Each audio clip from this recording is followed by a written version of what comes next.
शुरू अल्लाह के नाम से जो बड़ा मेहरबान है, नहायत रहम करने वाला है। अस्सलाम वालेकुम। उम्मीद है आप सब खैरियत से होंगे। आज हम बात करेंगे हज़रत इदरीस अलैहिस्सलाम के बारे में। हज़रत इदरीस अलैहिस्सलाम हज़रत आदम अलैहिस्सलाम और हज़रत शीस अलैहिस्सलाम के बाद पहले नबी हैं। एक हदीस में है कि हज़रत इदरीस अलैहिस्सलाम पहले नबी हैं जिन्होंने कलम के ज़रिए से लिखा और लोगों को इल्म सिखाया। हज़रत इदरीस अलैहिस्सलाम ने दुनिया में आज मौजूद काफ़ी अलूम पर काम किया जिनसे ये दुनिया आज भी इस्तिफ़ादा हासिल करती है। हाफिज़ इब्न कसीर ने उनका हुलिया कुछ यूँ बयान किया है: पूरा कदोकामत, खूबसूरत, खूबरू, घनी दाढ़ी, उम्दा औसाफ के मालिक, चौड़े कंधे, मजबूत हड्डियाँ, दुबले पतले, चमकदार आँखें, गुफ्तगू बावकार, खामोशी पसंद, संजीदा, चलते हुए नज़र नीची, इंतहाई गौर व फिक्र के आदी, बातें करते वक्त शहादत की उंगली से इशारा करने के आदी। हज़रत इदरीस अलैहिस्सलाम हज़रत शीस अलैहिस्सलाम की शरीयत पर अमल पैरा रहे। चूँकि हज़रत इदरीस अलैहिस्सलाम रसूल भी थे तो अल्लाह ताला की तरफ से मुस्तकिल उन पर सहीफ़े नाज़िल होते गए, जिसकी तशरीह और तफसीर करके वो अहकाम इलाही से लोगों को आशना करते गए। हज़रत इदरीस अलैहिस्सलाम ने जब देखा कि कुफ़ार मुसलमानों पर जुल्म कर रहे हैं, उनका शर व फसाद बढ़ता ही जा रहा है और बारहा समझाने के बावजूद भी वो बाज नहीं आ रहे, तो आप अलैहिस्सलाम ने अपना एक लश्कर तैयार किया और उनको जिहाद का हुक्म दिया और बनी काबिल पर चढ़ाई कर दी। और ये कुफ़ार और मुसलमानों के माबेन एक ज़बरदस्त मार्का था। इस्लाम पहले शख्स थे जिन्होंने अल्लाह की राह में जिहाद किया और खूब माल गनीमत हासिल किया, मगर ये माल गनीमत उन पर हलाल ना था। माल गनीमत नबी करीम सल्लल्लाहु अलैहि वसल्लम के दौर में उन पर और उनके असहाबे कराम पर हलाल किया गया, उससे पहले ये हलाल ना था, जिसका ज़िक्र सूरह अल-अनफ़ाल में भी आता है।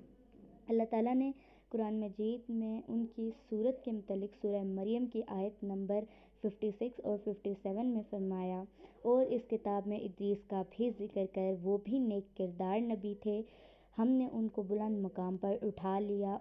हज़रत इदरीस अलैहिस्सलाम के बुलंद मर्तबे और मकाम का जिक्र सही बुखारी शरीफ और सही मुस्लिम शरीफ में भी मौजूद है कि नबी करीम सल्लल्लाहु अलैहि वसल्लम फरमाया कि मैंने मेराज की रात चौथे आसमान पर इदरीस से मुलाकात की, वो चौथे आसमान पर बुलंद मकाम पर फायज हैं। इब्न जरीर ने एक रिवायत बयान की है, वो रिवायत इस बात की वजाहत करती है कि अल्लाह ताला के इस इरशाद वरफ़अनाहु मकानन अलिय्या का क्या मतलब है और इसका क्या मफ़हूम है। इब्न जरीर के अलावा भी बड़े बड़े मुफ़क्किरीन और मुफ़स्सिरीन ने इस रिवायत को ज़िक्र किया है। एक दफ़ा इब्न अब्बास रज़ियल्लाहु तआला अन्हु ने कहब रज़ियल्लाहु तआला अन्हु से पूछा, कहब हज़रत इदरीस अलैहिस्सलाम के मुतल्लिक़ अल्लाह ताला के इस फरमान वरफ़अनाहु मकानन अलिय्या हमने उनको बुलंद मकाम पर उठा लिया, इसका क्या मतलब है। तो कहब रज़ियल्लाहु तआला अन्हु ने कहा कि एक मरतबा हज़रत इदरीस अलैहिस्सलाम पर अल्लाह ताला की तरफ से वही नाजिल हुई, जिसका ज़िक्र सही मुस्लिम शरीफ में भी मौजूद है कि ए इदरीस, तमाम अहले दुनिया जिस कदर रोज़ाना नेक अमल करेगी उसके बराबर मैं तुझे अजर दूंगा। जब हज़रत इदरीस अलैहिस्सलाम ने यह सुना तो वो बहुत खुश हुए, मगर उनमें ये ख्वाहिश महसूस हुई कि मेरे अमल में रोज़ाना इजाफ़ा हो, मेरी उम्र कुछ तवील हो जाए कि मैं कोई नेक अमल कर सकूं तो अच्छा रहेगा। तो आपने इस सिलसिले में अपने एक दोस्त फरिश्ते जिनका नाम रिवायत में रफ़ीक आता है उनसे बात की और कहा कि इस सिलसिले में मलकुल मौत यानी मौत के फरिश्ते इज़राइल से बात करो। उसने जब ये सुना तो इदरीस अलैहिस्सलाम को कहा कि आप मेरे परू पर सवार हो जाएं, और फिर वो उनको अपने परू पर सवार करके ले गया। और जब वो चौथे आसमान पर से गुजर रहे थे तो मलकुल मौत ज़मीन पर आने के लिए उतर रहे थे। वहाँ पर दोनों की मुलाकात हो गई तो रफ़ीक फ़रिश्ते ने मलकुल मौत से हज़रत इदरीस अलैहिस्सलाम के बारे में बात की। मौत के फ़रिश्ते ने दरियाफ़्त किया कि इदरीस अलैहिस्सलाम कहाँ हैं, तो रफ़ीक फ़रिश्ते ने कहा कि मेरी पुश्त पर हैं।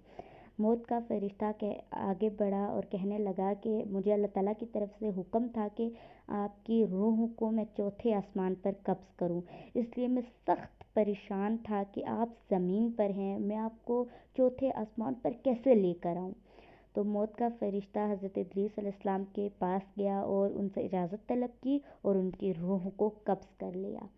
انبیاء کرام کو یہ اعزاز حاصل ہے کہ فرشتے ان سے اجازت کے بغیر ان کی روح کو قبض نہیں کر سکتے، حتیٰ کہ نبی کریم صلی اللہ علیہ وسلم کو یہ اختیار بھی حاصل تھا کہ آپ صلی اللہ علیہ وسلم فیصلہ کر لیں کہ کیا آپ اس زمین پر مزید رہنا چاہتے ہیں یا پھر رفیق اعلیٰ کی رفاقت کو پسند کرنا چاہتے ہیں، تو آپ صلی اللہ علیہ وسلم نے رفیق اعلیٰ کی رفاقت کو پسند فرمایا۔ حضرت ادریس علیہ السلام کو بھی حضرت عیسیٰ علیہ السلام کی طرح آسمان پر اٹھایا گیا۔ فرق صرف اتنا ہے کہ عیسیٰ علیہ السلام کی روح کو قبض نہیں کیا گیا اور آپ علیہ السلام کی روح کو قبض کیا گیا۔ یہ واقعہ نقل کر کے کعب رضی اللہ تعالیٰ عنہ اللہ تعالیٰ کے اس فرمان وَرَفَعْنَاهُ مَكَانًا عَلِيًّا تشریح اور تفسیر کرتے ہیں۔ حضرت ادریس علیہ السلام کی وفات کے بعد لوگ فساد میں اور بڑھ گئے اور ان کا شر پھیل گیا، مگر پھر بھی توحید پر ان کا ایمان کامل تھا۔ بت پرستی اور آتش پرستی ان کے شعور میں بھی نہ تھی۔ لوگ آدم علیہ السلام کی وفات کے 1000 سال بعد تک توحید پر قائم رہے۔ ان میں لڑائی جھگڑا ضرور تھا مگر شرک ہرگز نہ تھا۔ یہ تھی پیغمبر ثالث حضرت ادریس علیہ السلام کی داستان۔ امید ہے آپ کو پسند آئی ہوگی۔ اب آپ سے اجازت چاہتی ہوں، ملتے ہیں کسی اور ویڈیو میں۔ اللہ حافظ۔